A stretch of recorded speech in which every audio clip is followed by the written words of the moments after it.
साथियों, हमारे लिए जितना ईज ऑफ डूइंग बिजनेस का महत्व है,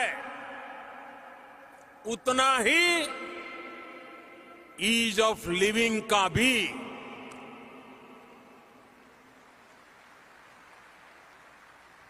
और उसका रास्ता है एम्पावरमेंट। जब देश का सामान्य मानवी एम्पावर होगा तो देश का सोशल और इकोनॉमिक डेवलपमेंट बहुत तेज गति से आगे बढ़ेगा। मैं आपको आज एक उदाहरण देता हूं। साथियों, आजकल कहा जाता है data is the new oil. आप ह्यूस्टन के लोग, ऑयल की जब बात आती है तो इसका मतलब भली भांति जानते हैं। मैं इसमें यह भी जोड़ूंगा कि data is the new gold. Industry for 4.0 का तो सारा फोकस ही डेटा पर है। अगर पूरी दुनिया में, जरा गौर से सुनिए, अगर पूरी दुनिया में सबसे कम कीमत पर डेटा कहीं उपलब्ध है तो वो देश है भारत।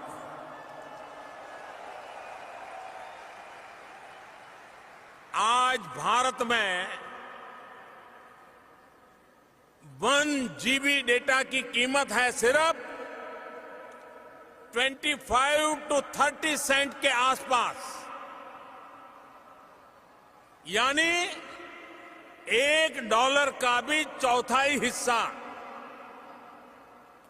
और मैं ये भी बताना चाहूंगा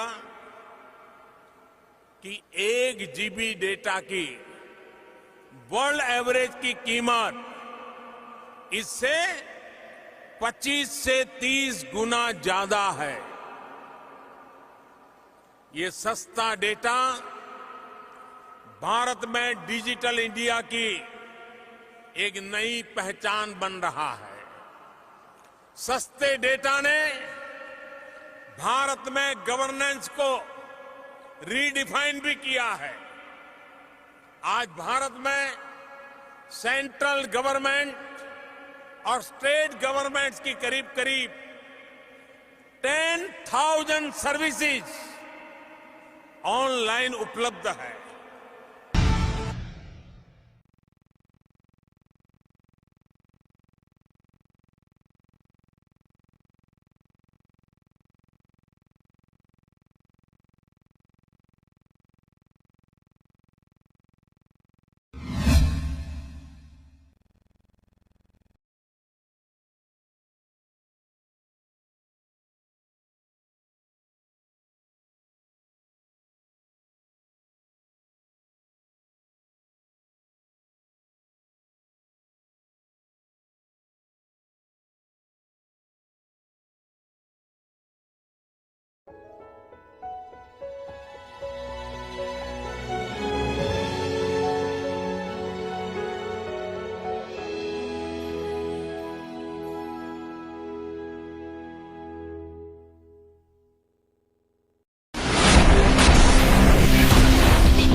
झेलम, चिनाब, सतलुज, रावी, व्यास की धरती पंजाब, जिसने न सिर्फ वीरों को जन्म दिया बल्कि यहाँ के लोगों ने अपनी मेहनत और उन्नत तकनीक का इस्तेमाल कर देश में कृषि के क्षेत्र की तस्वीर बदल दी। मेहनत जिसकी किस्मत में है और सफलता एक परंपरा। ऐसी धरती पर जन्म लेने का सौभाग्य मिला व्यू नाउ ग्रुप के संस्थापक सुखविंदर सिंह खरौर को। मध्यम वर्गीय घर में जन्म लेने वाले सुखविंदर सिंह के सपनों में उड़ान थी और सोच में एक इतिहास बनाने की चाहत। कुछ ऐसा कर गुजरने की ठानी कि फिर पीछे मुड़कर नहीं देखा। कहते हैं सफलता जितनी बड़ी होती है उसमें ठोकरों के जख्म भी उतने ही गहरे होते हैं, लेकिन जो इन जख्मों को सफलता की सीढ़ी में बदल दे वो सुखविंदर होते हैं। देश बदल रहा है, हालात और हवा दोनों ने रुख बदल लिए हैं। चुनावी वादों में आर्थिक सुधार की बातें यदा कदा सुनने को मिल जाती हैं। रोजगार और सफल व्यवसाय अब दूर की कौड़ी नजर आते हैं। ऐसे समय में सुखविंदर सिंह ने न सिर्फ लोगों को स्वावलंबी बनाने का बीड़ा उठाया है, बल्कि देश के महत्वपूर्ण डाटा जो देश से बाहर सुरक्षित किए जाते हैं उन्हें देश के अंदर संचयन करने की प्रणाली को प्रभावी बनाने को प्राथमिकता दी है। ब्रॉडकास्टिंग इंडस्ट्री में ऑडियो वीडियो तकनीक के जादूगर कहे जाने वाले सुखविंदर सिंह के लिए डाटा सेंटर्स, क्लाउड कंप्यूटिंग की इस दुनिया में देश के अंदर पारंपरिक और एज डाटा सेंटर्स खोलने की दिशा में जो कदम बढ़ाया है वो सिर्फ सराहनीय नहीं बल्कि देश के लोगों की निजता को और भी मजबूत करेगा, साथ ही अनेक रोजगार के अवसर भी पैदा करेगा। देश के हर तबके को तकनीक से जोड़ना, साथ ही उन्हें वैकल्पिक आय से आत्मनिर्भर बनाना, ये किसी सपने को सच होते देखना है। आज 2500 से ज्यादा घरों को व्यू नाउ ग्रुप ने आत्मनिर्भर बनाया है। ये सिलसिला अनवरत जारी है। कल जो सपनों की उड़ान थी, आज उसने सफलता के पंख लगा लिए हैं। आज एक बड़ी टीम के माध्यम से आम लोगों को तकनीक के प्रति जागरूक करने के साथ उनकी स्थायी आय को बनाने का मंत्र भी दिया जा रहा है। और ये परिवार बड़ा, बहुत बड़ा, सबसे बड़ा बनता जा रहा है। कल जो ख्यालों में था आज वो हकीकत की शक्ल अख्तियार कर चुका है। ये सुखविंदर सिंह की मेहनत और दूरदर्शिता का एक आगाज है जिसको एक मुकम्मल अंजाम तक पहुंचाने की जिम्मेदारी इस पूरे परिवार की है, जिसने इस वसुधा के लोगों को परिवार की तरह समझा है, उनके भविष्य को एक नई दिशा दी है। वसुधैव कुटुंबकम जिसका मंत्र है। चाहे कोई भी सॉफ्टवेयर हो, AI advance version of software ही है, तो कोई भी सॉफ्टवेयर जो है उसको रन करने के लिए हमको हार्डवेयर की ज़रूरत पड़ती है। तो हार्डवेयर में जो आज की डेट में हमें compute power, connectivity and storage की हम बात करते हैं। तो एज ए व्यू नाउ हम लोग ऑलरेडी यूपी गवर्नमेंट के साथ जो जीएस यहाँ पे हुआ था इसी साल में, तो उसके अंदर हम लोगों ने 13,500 करोड़ रुपए का एक एमओयू साइन किया गवर्नमेंट के साथ। 2027 तक हम लोगों ने यूपी के हर एक ब्लॉक के अंदर एक एज डाटा सेंटर बनाना है। वो edge data centre distributed compute power को अवेलेबल कराएगा पूरे इसके अंदर। तो जो एआई को लेके ये यहाँ पे अब विजन कॉन्क्लेव हो रहा है, तो इसका जो मेन एनेबलर है, मैं ये बोलूँगा कि इसके अंदर जो मेन रोल आएगा उसके अंदर व्यू नाउ का बहुत ही क्रूशल रोल रहेगा। आप सिर्फ लखनऊ को ही नहीं, मैं यहाँ पे ये इन्हेंस करना चाहूँगा इस बात को कि पूरे यूपी को ही आप एज एक एआई सिटी के तौर पे देख पाएंगे 2027 तक। तो हम जैसे हमारे हर एक ब्लॉक के अंदर पूरा proper compute power, distributed compute power, storage, connectivity और सारी चीज़ें हमारा नेटवर्क पूरा कंप्लीट हो जाएगा, तो आप उसके अंदर कोई भी सॉफ्टवेयर, कोई भी एप्लीकेशन, कोई भी चीज़ को रन करेंगे तो वो फ्लॉलेसली प्रॉपर तरीके से काम कर पाएगा। तो ये जो एआई है इसके अंदर हम अपने कंपनी का, जो हमारे विजन का, जो हमारा पूरे कंट्री को लेके भी जो विजन है उसका बहुत मेजर रोल मानते हैं। तो एआई को कंप्लीट करने के लिए हमें कंप्यूट पावर चाहिए, और वो कंप्यूट पावर को कंप्लीट करने के लिए डेटा सेंटर के नेटवर्क्स चाहिए, और वो डेटा सेंटर के नेटवर्क्स के अंदर हम लोग जी जान से लगे हुए हैं, हम बना रहे हैं। आज इस विजन कॉन्क्लेव के अंदर हमारे दो, एक मोटा गाजियाबाद के अंदर और एक हरचंदपुर रायबरेली के अंदर 2 एज डाटा सेंटर का कर्टन रेजिंग यहाँ पे हुआ। हमारा विजन है जी 2030 तक हम लोग 1,50,000 एक्सेस पॉइंट जो हैं, जिसके अंदर 4 रैक डाटा सेंटर से लेके सिंगल रैक और micro and edge data centre बनाने का हमारा टारगेट है। तो अगले आने वाले 3 साल के अंदर हम इंडिया के अंदर लोकेशन वाइज सबसे बड़ी कंपनी होंगे, और रेवेन्यू वाइज हम 2027 तक पहले 3 कंपनियों के अंदर आएंगे।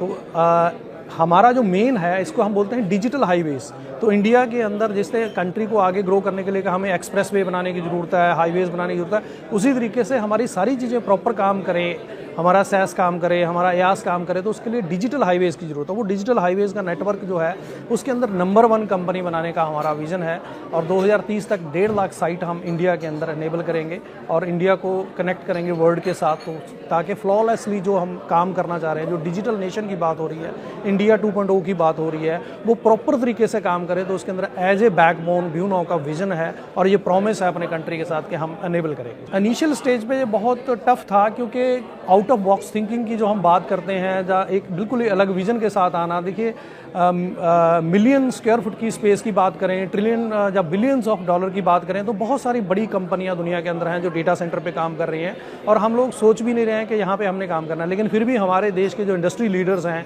अंबानीज हो गए, अडानीज हो गए, LNT होगी, तो इन्होंने ये अपना बीड़ा उठाया है। इन लैक्स ऑफ करोड़ रुपीज़ इन्होंने इन्वेस्ट किए हैं पिछले 5 से 10 साल के अंदर। अगर हम डेटा सेंटर के अंदर 10 लाख करोड़ रुपए इन्वेस्ट हो चुके हैं, लेकिन स्टिल वी आर स्ट्रगलिंग क्योंकि हमारे यहाँ पे डेटा का जो अमाउंट है वो trillions of terabyte per day use होता है, लेकिन उसका जो डिस्ट्रीब्यूशन नेटवर्क है वो प्रॉपर तरीके से काम नहीं कर रहा। तो यस, अभी जो डेटा को लेके हमारा प्रॉब्लम था वो पहले सालों में था, लेकिन अभी गवर्नमेंट भी इसको लेके बहुत अलाइन है। डेटा एंड डेटा सेंटर्स को लेके पब्लिक भी अवेयर है, हम सोशल मीडिया से अवेयर हैं, हर चीज़ कनेक्टिविटी के बारे में है। और जब हम डेटा सेंटर की बात करते हैं तो लोग कनेक्ट करते हैं और बात सुनते हैं, और गवर्नमेंट जो है हमारे लिए जिस तरह की हमारी रिक्वायरमेंट है उस तरीके से वो जान के, समझ के, प्रॉब्लम को समझ के पॉलिसी और डिज़ाइन और सोल्यूशन प्रोवाइड करा रही है हमको। तो ये एक्चुअल में मैं कह सकता हूँ कि अब जो अवेयर जो डिसीजन होते हैं या डेटा ड्रिवन डिसीजन होते हैं वो हो रहे हैं आज की डेट में, और हमें गवर्नमेंट की पूरी सपोर्ट, चाहे वो सेंट्रल गवर्नमेंट हो, जहाँ अदर गवर्नमेंट्स हो, वहाँ पे जहाँ पर हम यूपी की बात करें, ये तो हमारे लिए एक स्पेशल केस है कि यूपी ने हमारी बात को सुना। तब कोई पॉलिसी एग्जिस्ट नहीं करती थी, तो यूपी गवर्नमेंट के डिपार्टमेंट ने हमारे लिए स्पेशली पॉलिसी डिज़ाइन करी। वो हमारे लिए नहीं है, वो सेक्टर के लिए बना दी। कोई भी एज डाटा सेंटर लेके आएगा तो सेम पॉलिसी सबके ऊपर लागू होगी, लेकिन उन्होंने हमारी बात को ध्यान से सुना और उसको समझा कि हम किसी प्रॉब्लम को एड्रेस कर रहे हैं और वो प्रॉब्लम बहुत सीवियर है। अगर हम लोग सेंट्रलाइज बनाते जाएंगे बड़े बड़े वेयर हाउसेस, तो लास्ट माइल जो हमेशा छूटा रहा है वो लास्ट माइल तक कभी पहुंचा नहीं है। तो ये उसी तरीके की बात है कि हमने फूड क्रांति भी लेके आए, हमने मिल्क क्रांति लेके आए, हम वेजिटेबल क्रांति लेके आए, लेकिन डिस्ट्रीब्यूशन की वजह से लोग भूख से मर गए। तो अगर हम ये डेटा सेंटर के नेटवर्क को प्रॉपर नहीं करेंगे तो हम डेटा तो जनरेट कर लेंगे, बड़े बड़े वेयर हाउस तो बना लेंगे, लेकिन अगर वो डेटा कहीं कनेक्टिविटी में यूज़ नहीं होगा, उसकी यूटिलाइजेशन करके हम कोई सब्जेक्ट नहीं बना पाएंगे, कोई नॉलेज शेयर नहीं कर पाएंगे, तो वो उसका यूज़ कोई नहीं होगा। जब इंडस्ट्री में हम लोग काम करते हैं तो ये एक लर्निंग होती है, क्योंकि हमारे पास सबसे बड़ी बात है कि हम किसी को फॉलो नहीं कर रहे हैं, हमारे पास कोई रेफरेंस नहीं है। तो हम लोग वो कहते हैं फर्स्ट मूवर कहते हैं। फर्स्ट मूवर एडवांटेजेस भी होते हैं और प्रॉब्लम भी होती हैं। तो हम लोग सीख भी रहे हैं और इसको कर भी रहे हैं और हमें बहुत मज़ा आ रहा है इसके अंदर। और सबसे खूबसूरत बात यह है कि आज की डेट में चाहे वो गवर्नमेंट डिपार्टमेंट हो, जहाँ प्राइवेट एसोसिएशंस हो, तो लोग जो है इसको समझ भी पा रहे हैं और कनेक्ट भी कर पा रहे हैं और हमें हेल्प भी मिल रही है। तो हमें तो ये काम करने में और ग्रो करने में हमारे साथ हमारे एसोसिएट्स हैं, बहुत सारे लोग हमारे साथ ग्रो कर रहे हैं इसके अंदर, बहुत मज़ा आ रहा है इसको काम करने में। और चैलेंज अगर ज़िंदगी में ना हो तो काम करने का कोई मज़ा नहीं है।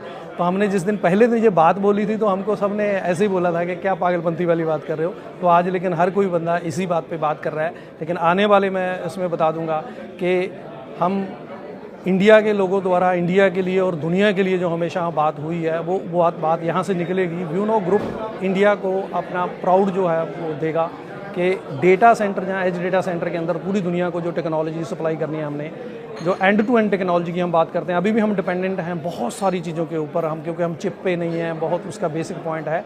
तो हमारा जो विज़न है उसके अंदर चिप से लेके एंड टू एंड टेक्नोलॉजी, जहाँ से डाटा क्रिएट होता है, that is the biological data centre, create data over here. And ये पूरा जो लॉजिकल सिस्टम है, टेक्नोलॉजी सिस्टम है, उसके थ्रू हमने किसी बायोलॉजिकल डेटा सेंटर के सामने फिर से डाटा भेजना होता है। तो ये इंश्योर करना है सिक्योरिटी, क्वालिटी एंड वो सारी की सारी चीज़ें। तो व्यू नाउ ग्रुप का ये विज़न है कि ह्यूमनिटी जो है, जिसके अंदर डेटा क्वालिटी जो है वो कंट्रोल करके ही हम ह्यूमनिटी को और लाइट को हम आगे लेके जा सकते हैं। जैसे बॉडी के लिए अच्छे फूड की ज़रूरत है, उसी तरह माइंड के लिए माइंड फूड की ज़रूरत है। तो data is a mind food. तो माइंड फूड जो क्लीन होगा तो हमारा जो ह्यूमनिटी है वो क्लियर होगी। तो ये बहुत लंबा विज़न है हमारा, तो हम तो पास ऑन कर देंगे आने वाली जनरेशन्स को। तो ये चलता रहेगा।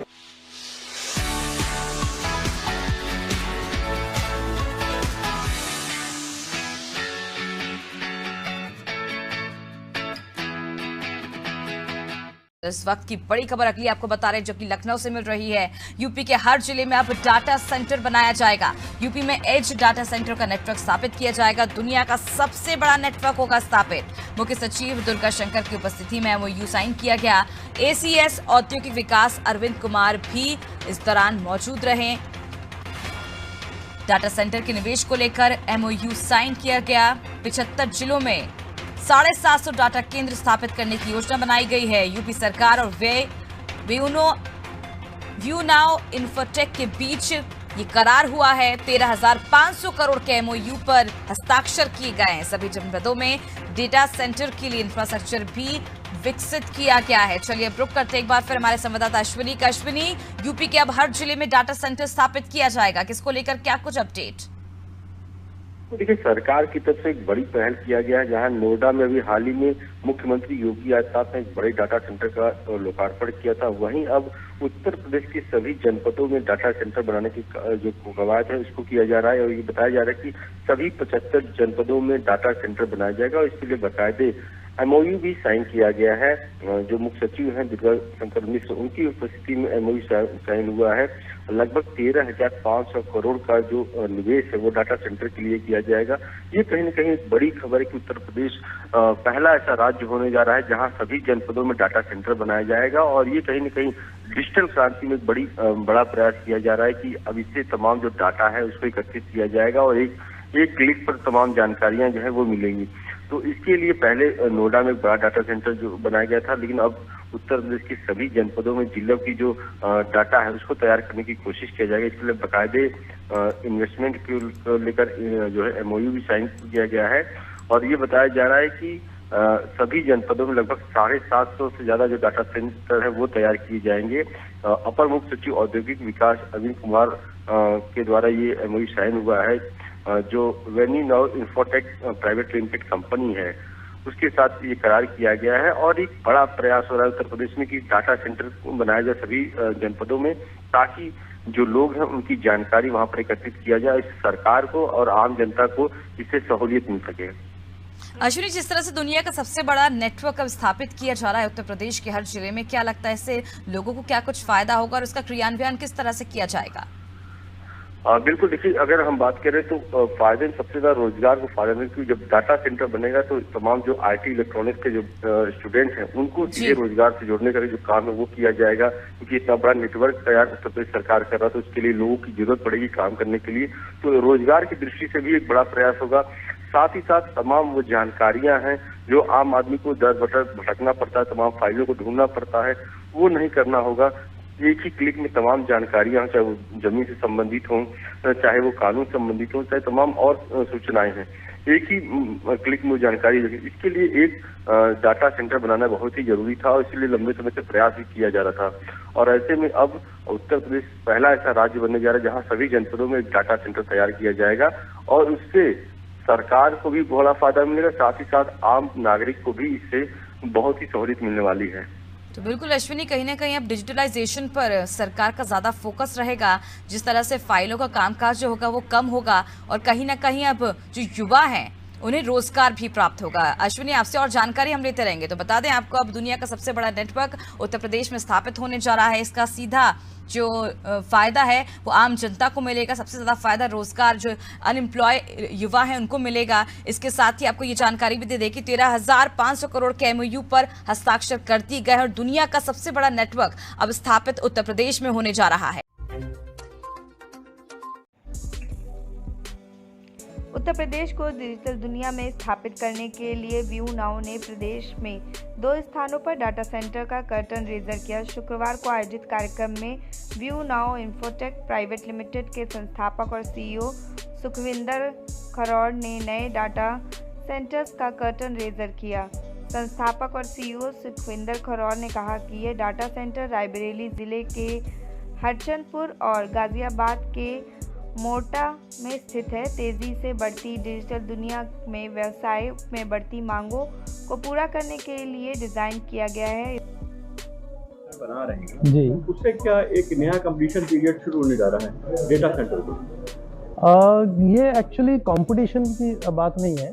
जैसे जो अभी हम क्या करते हैं कि जैसे कंट्री को डेवलप करने के लिए हमने क्या किया, एक कंट्री है, फिर स्टेट है, फिर हमने डिस्ट्रिक्ट बनाए, फिर ब्लॉक बनाए, इसको बोलते हैं डिस्ट्रीब्यूट करके हमने डेवलप करना उसमें। तो अभी क्या है, पूरी दुनिया के अंदर अगर हम डेटा सेंटर की बात करें, हमारे कंट्री में बात करें, तो जैसे अभी हीरा नदानी साहब ने ही यूपी के अंदर सबसे बड़ा डेटा सेंटर बनाया है। तो वो क्या है, वो सेंट्रलाइज डेटा सेंटर है, जहाँ पे 20 lakh square foot 40 lakh square foot के डेटा सेंटर बने हैं, जिसको हम सेंट्रलाइज बोलते हैं। उनकी भी ज़रूरत है, जो सेंट्रलाइज हैं, जो हब हैं, मेन डाटा सेंटर हैं। फिर उनकी सर्विस को रेंडर करने के लिए, क्योंकि जैसे हम बोलते हैं, अब हम मीडिया वाले हैं तो मीडिया वाली बात कर लेते हैं थोड़ी सी। हमने दूरदर्शन का हम एंटीना लगाया होता दिल्ली में, तो उससे तो चलता नहीं था काम। तो हमने फिर हर एक डिस्ट्रिक्ट के अंदर हमने रिले केंद्र बनाए थे। हमने, अगर आप हम वो याद हो तो हमने रिले केंद्र के हिसाब से। तो ये जो एज डाटा सेंटर है, अगर हम और लेमैन की भाषा में समझना चाहें, तो ये एक तरीके से रिले केंद्र है। जो सिग्नल वहाँ से आ रहा है, वहाँ से टाइम लगता है और पाइप जो है चोक हो जाती है, बफरिंग होने लगती है। तो ये लोकली डेटा को सेंटर करके वो वहीं पे आपकी सर्विस को रेंडर कर देगा। इससे समय बचेगा, रिसोर्सेज बचेंगे और आपका जो काम है वो जल्दी हो जाएगा। लेकिन अभी की डेट में हम लोगों को पता ही नहीं है कि काम कैसे कर रहा है। अभी आप हम सब लोग चेंज करके जो कैमरा पे बात कर रहे हैं, ये अभी मोबाइल पे सारी की सारी चीज़ें शिफ्ट हो गई हैं। तो ये मोबाइल के अंदर आपके पास है कि आपने बैंडविड्थ बढ़ा के हमने काम चलाया। अगर आप लाइव व्यू की बात करें, अगर हम इस तरह के डोंगल लेके आते हैं, 4-5 डोंगल लगाते हैं जी। क्यों लगाते हैं 4-5? क्योंकि एक से जा नहीं रहा डाटा, तो हम 4 को एग्रीगेट करके एक बड़ी पाइप बनाते हैं, फिर उससे डाटा जो है टीवी चैनल के स्टूडियो में भेज रहे हैं। तो ये सारी चीज़ों को ईजिली काम कर पाएँ, आपको पाइप अवेलेबल हो, आपका डेटा बन जाए, इसीलिए ये सब है। तो ये अभी कंपटीशन नहीं है, ये एक्सटेंशन है। तो हमारी जो कंपनी एज डाटा के अंदर जो आई है, जो कह लो, ये इन्हीं सारी वजहों से हम लोगों ने इसको कंसीव किया था कि अगर हम बात करें कि जो टीआरपी और इन सारी चीज़ों की अगर बात करें, तो हम लोगों ने एक प्रोजेक्ट बनाया था रियल टाइम टीआरपी रिकॉर्ड करने का। जब हमने बाजार में देखा कि रियल टाइम टीआरपी कहाँ से रिकॉर्ड होगी, आप 20 करोड़ लोगों का डाटा एक ही बार में कैसे रिकॉर्ड कर सकते हो, जबकि आपका फास्टैग तो चल नहीं रहा। फास्टैग तो बस तो छोटा सा डाटा है, वो भी गाड़ी फंस जाती है उसके अंदर। तो ये वहीं से प्रॉब्लम को देखने के बाद, एक्सेस करने के बाद सोल्यूशन डिज़ाइन किया गया। तो ये सोल्यूशन यहाँ इस देश के अंदर ही बना है। अगर हम कहें कि अमेरिका के अंदर एज डाटा सेंटर बनाए, तो अमेरिका तो आज पूरी दुनिया को चला रहा है, उसके पास तो अपने रिसोर्सेज बहुत ज़्यादा हैं, बहुत डीप डाटा सेंटर्स बने हुए हैं, उसको ज़रूरत नहीं पड़ेगी। लेकिन अगर हम एशिया पैसिफिक की बात करेंगे, हमारे यहाँ पे अगर हम डेटा यूज़र्स की बात करें, अगर हम मोबाइल यूज़र्स की बात करें, तो जितना लोड हमारे पास है उतना उनके पास नहीं है। उनके पास रिसोर्सेज ज़्यादा है, हमारे पास रिसोर्सेज कम है। तो अगर हम डिमांड एंड सप्लाई की बात करें, हम नेस्कॉम की रिपोर्ट देख लो, डिलॉट की रिपोर्ट देख लो, ईवाई की रिपोर्ट देख लो, तो आपको ये समझ में आएगा कि जो इंस्टॉल्ड कैपेसिटी है और जो रिक्वायरमेंट है आज की रेट में, तो उसके अंदर बहुत बड़ा गैप है। तो इसीलिए ये सारी जो हम छोटी मोटी प्रॉब्लम जो हैं, जिनको हम जानते नहीं, क्योंकि हमारे अंदर पेशेंस बहुत ज़्यादा है। अगर हमारा कोई ऑपरेशन फेल हो जाता है, हम दोबारा कर लेते हैं। हमने पेमेंट भेजी, फेल होगी, दोबारा कर लो। हमने किसी को कोई डाटा फाइल भेजी थी, फेल होगी, दोबारा कर लो। क्योंकि मुझे पता ही नहीं कि इसमें फेल नहीं होना चाहिए था। ये जो डिवाइस आपके हाथ में है, ये टेस्टेड है, इसके अंदर जो ऐप है वो भी टेस्ट होकर बनी है, लेकिन फिर भी काम नहीं कर रही। क्यों? क्योंकि सर्वर आपस में बात हो जाता है। इसको, उस बॉटलनेकिंग को दूर करने के लिए ही ये सारे का सारा एज डाटा सेंटर डिज़ाइन किया गया है। इसको हम कंपटीशन ना देख के इसको बोलेंगे कॉम्प्लीमेंट या enhancement of existing data centre. अगर जो हमारे पास बने हुए हैं वो भी ढंग से काम करें, उनको सही काम करने के लिए हमने, वो आ रहे हैं टॉप डाउन काम करते हुए, हम जा रहे हैं रूरल से ऊपर की तरफ। तो ये हैंडशेक होकर ये प्रॉपर कंट्री का जो हमारा नेटवर्क है, जो प्रॉपर काम करे, इस तरीके से ये काम करें। डेटा सेफ्टी के लिए अगर आप देखेंगे, अभी गवर्नमेंट भी हमारे डेटा प्रोटेक्शन बिल आया अभी, है ना, हम बहुत सारी चीज़ों को लेके चल रहे हैं। तो डेटा में भी बहुत सारा डिफरेंस है। कौन सा डेटा की अगर हम बात कर रहे हैं, एक डेटा है जिसको हम बैंडविड्थ के तौर पे देखते हैं। 1 MB का क्लिप है आपके पास वीडियो का, वो एग्जिस्ट करता है इन्फॉर्मेशन के रूप में, लेकिन वो 1 MB का क्लिप 100 लोगों ने देखा तो 100 MB यूज़ हुआ, तो वो डेटा है बैंडविड्थ। तो ये सारी चीज़ों को हमें अंडरस्टैंड करना पड़ेगा। तो अभी दुनिया के अंदर डेटा प्रोटेक्शन को लेके जो हम बात कर रहे हैं, तो उसके स्टैंडर्ड नॉर्म्स हैं। उसमें आपके सॉफ्टवेयर भी हैं, डेटा सेंटर के लिए लाइसेंस लगते हैं। बहुत सारी कंपनियां जो साइबर सिक्योरिटी पे काम करती हैं, अब SOC बनाए गए, सिक्योरिटी ऑपरेशन सेंटर जो बनते हैं, उसके जो प्रोटोकॉल्स आते हैं, SOC 3 हो गया, SOC 4 हो गया। तो ये सारे जितने एक डेटा सेंटर कंपनी को अपने नॉर्म्स, अपने जो सर्टिफिकेशन है वो करवानी पड़ती हैं, वो सारे के सारे नॉर्म्स और सर्टिफिकेशन हमारे पास हैं। चाहे वो फिजिकल सिक्योरिटी को लेके हो, चाहे वो डिजिटल सिक्योरिटी को लेके हो, we are enable with all those security features.